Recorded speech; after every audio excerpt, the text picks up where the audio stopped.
Okay, so this is the time of the revision. Again, French Revolution. When we start the chapter, the first question comes to us: the year of the French Revolution, and that is 14th July 1789. Must write it in your notebook. The year of the French Revolution is 14th July 1789. Okay.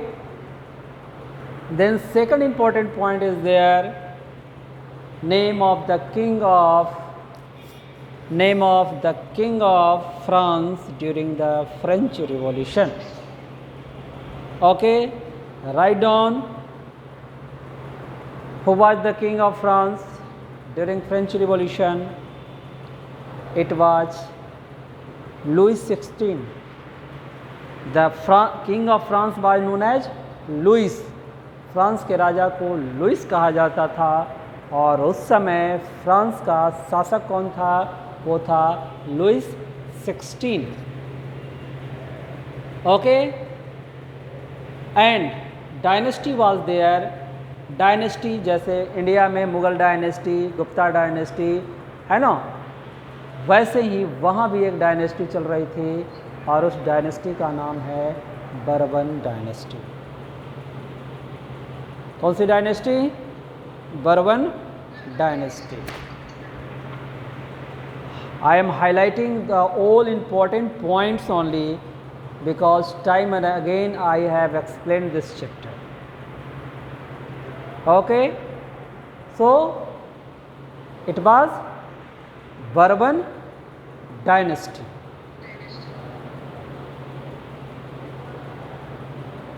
And king of France was known as Louis. Now in the first chapter, first page, another question is there: what was Bastille and why people hated Bastille? What was Bastille and why people hated Bastille? So Bastille was jail, and people hated Bastille because it was the symbol of despotic power of the king. ठीक है, और बास्टाइल पे attack क्यों किया गया था? क्योंकि वो रूमर याद करो कि one rumour was spread in all over the France, the king would order to fire on innocent people. Okay, on this rumour what happened? Around 7,000 men and women gathered and started destruction of the government property, and they easily targeted Bastille. Why? Because it was the need of the time. क्या था time का demand? Weapons. तो उन लोगों को लगा था कि वहाँ से वेपन मिलेंगे. दूसरा था कि कैदियों को रिहा करना था, और ये जो निरंकुश राजतंत्र का जो सिंबल था इसको ध्वस्त करना था. ठीक है, तो why people hated Bastille. Okay, तो these are the question from page number 1 of French revolution. Okay, now next page, the French society during the 19th century. You all open your book and see at a glance what was there in the society of France. Okay, one more question is there. Yes, when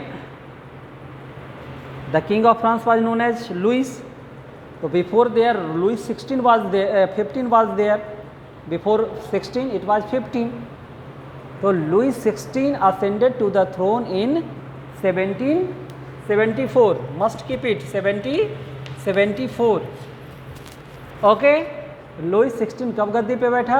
1774 में वो गद्दी पर बैठा। And revolution 1789। Keep it in your mind.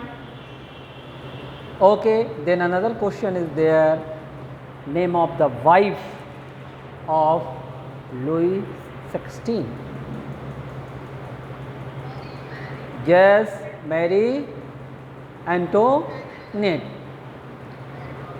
Okay, now social region or society of France. The society of France was divided into 3 categories, 3 states. It was known as first state, second state and third state.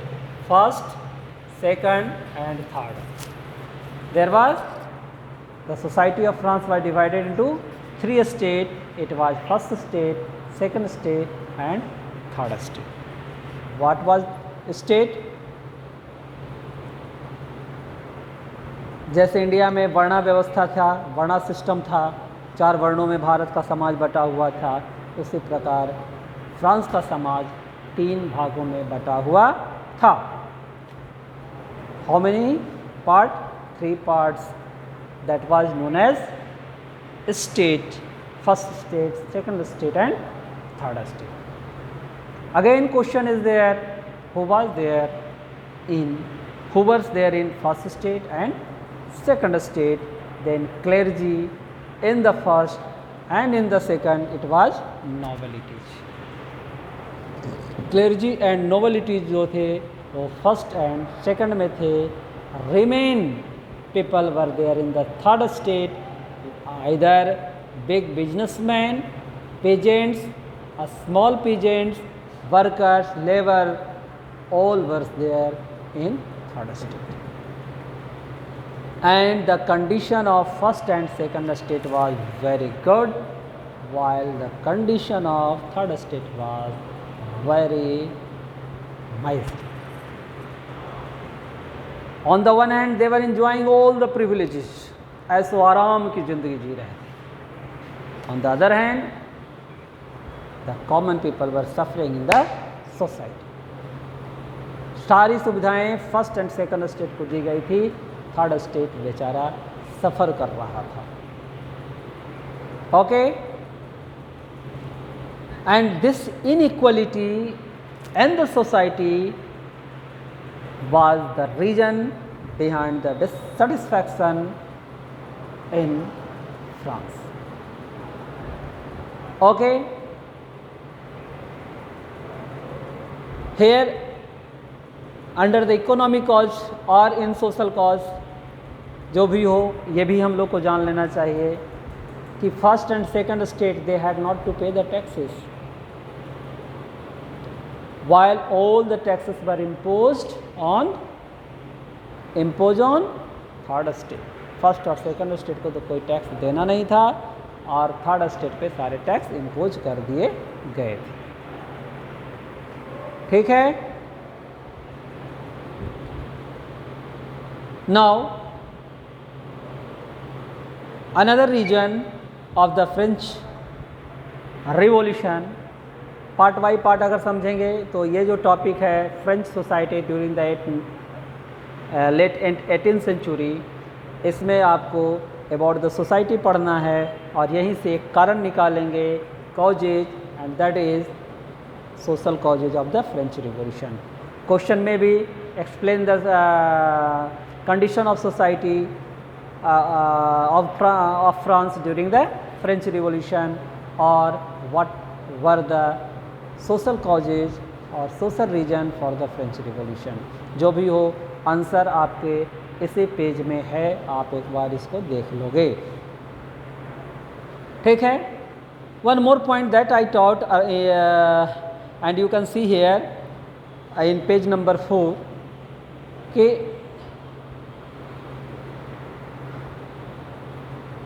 about 90% of the population say how to system of state in the French society was organized. Peasants made up about 90% of the population. 90% लोग जो थे वो वहाँ किसान थे, यानी 10% लोग 90% लोगों पर शासन कर रहा था, क्योंकि 90% पीपल कहाँ थे, वो थर्ड स्टेट के भाग बने हुए थे। पेजेंट्स का अर्थ क्या हुआ? The member of the third state. Okay, now another point that should be there in your mind, about 60% of the land was owned by the nobles and the church and other richer men of the third states. Okay, the member of the first two state, that is the clergy and nobility, enjoyed certain privileges by birth. जन्म के आधार पर सारी सुविधाएं दी गई थी उन लोगों को, और वो जन्म अगर ले लिए फर्स्ट एंड सेकंड स्टेट में तो जीवन सार्थक हो जाता था, पूरा लाइफ सेटल्ड हो जाता था। और बेचारे अगर जन्म ले लिए थर्ड स्टेट में तो पूरा जीवन उनका जन्म से ही उनका जीवन नरकमय हो जाता था। Okay, so now economic cause, they had not to pay taxes. Okay, the condition, economic condition of France was not good. Okay, when Louis XVI ascended to the throne, what had happened? He got the treasury was empty. राजकोष बिल्कुल खाली था, खजाना खाली था. Okay, to improve the condition of France, ये Louis 16 ने क्या किया था? दूसरे देश से कर्ज लिया था, वो भी 10% इंटरेस्ट पे, लेकिन वो भी सारे पैसे आर्मी मेंटेनेंस और वीआईपी नोबल्स और क्लेजी के मेंटेनेंस में ख़त्म हो गए थे। ओके, नाउ इकोनॉमिक डिप्रेशन का एक और भी कारण था, इकोनॉमिक क्राइसिस का एक और भी कारण था, वो था war and maintenance of the army. War and maintenance of the army, इसमें खर्च ज़्यादा हो रहे थे और इससे फ्रांस की आर्थिक स्थिति बहुत ही ज़्यादा खराब होते चली जा रही थी। तो struggle to survive, here you can see, इस टॉपिक में आपको देखना है कि कितनी परेशानियां हो रही थी। The population of France rose from about 23 millions in 1715 to 28 millions in 1789। जनसंख्या रैपिडली बढ़ रही थी और खाने वालों की संख्या बढ़ रही थी, लेकिन सोर्स ऑफ इनकम नहीं बढ़ रहे थे, तो फूड क्राइसिस भी हो रहे थे, है ना। लोग सरवाइव कर पाना लोगों को बड़ा ही मुश्किल हो रहा था। ठीक है, next point, first you can see your book page number 6 where you have to read about the rise of the middle class. Okay, rise of the middle class, it was also one cause of the French Revolution, क्योंकि इतिहास गवाह है कि क्रांति लाने का काम किसने किया है? मिडिल क्लास के लोगों ने ही किया है। तो मिडिल क्लास कौन थी? मिडिल क्लास का अर्थ क्या है? कौन किस? इसमें से ही जो थर्ड स्टेट के लोग थे, उसमें से ही कुछ वर्ग जो थे वो डेवलप्ड किए और एक नए वर्ग का जन्म हुआ, और वो था middle class. And we can see thinker, philosopher, lawyers, writers, okay, and they motivated to the common people, they led the society, they led the revolution, okay, they gave the idea and way of revolution. Okay, here you have to read about the contribution of some thinker, philosopher, writer like Rousseau, Montesquieu, John Locke, etc. अब यहाँ पे कुछ books हैं जिसका writer का नाम भी पूछा जा सकता है, कंट्रीब्यूशन भी पूछा जा सकता है। जैसे one question is there, who wrote the 2 treaties of the government? Anyone who wrote the 2 treaties of the government? John Locke. Am I right? No? Yes sir? ध्यान से सुनोगे? Okay, you can underline it. Now, it was a time when conservatives were there and they had complete faith or had faith in divine right of the king. राजा जो कर रहा है वो सही कर रहा है ना, ये राजा का काम है शासन करना, हमारा काम अपना काम करना है। ऐसे जो थॉट थे, ये सारे थॉट्स को इन लोगों ने चेंज किया, ठीक है, by different way, bye their book, through their books और थ्रू देयर स्पीच, भाषण दे करके, किताब के माध्यम से, है ना, अपने आइडिया लोगों तक पहुंचाया और लोगों के माइंडसेट को चेंज किया। तो another question, the writer of the spirit of law, बोलो। Yes, Montesquieu, that should be there in your mind. Okay, now another question, outbreak of the revolution, and in outbreak of revolution we have to read that Louis XVI planned to improve further, improve the taxes, tax बढ़ाने का decision लिया Louis 16।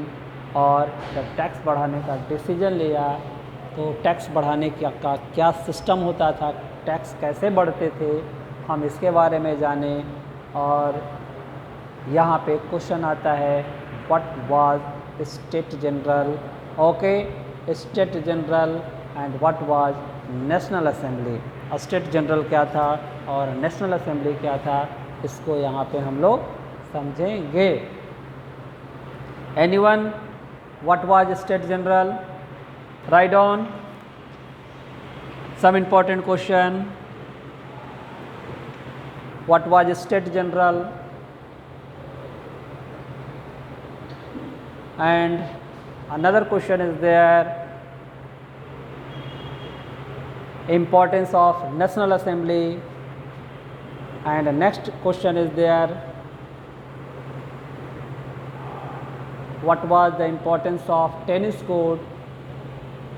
Tennis court के बारे में मैंने पढ़ाया था, याद करो।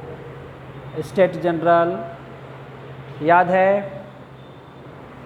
Okay, so in state general 300 representative from the first state, 300 representatives from the second state, and 600 representatives from the third state were sent, okay, for what? To take decision to enhance the taxes. And 600 representatives were there with 40,000 letters.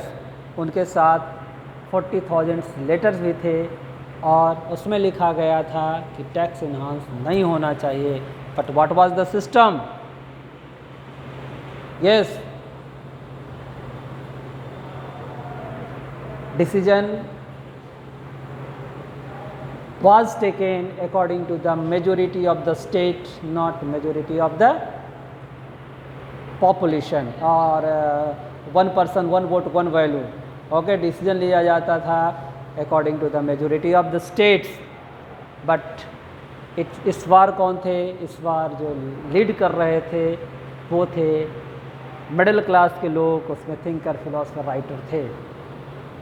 Okay, so they demanded that decision should be taken according to the majority of the people, not majority of the state, but it was not accepted by the king. Okay, so people boycotted the meeting of State General and they formed one another assembly that was known as National Assembly. Clear?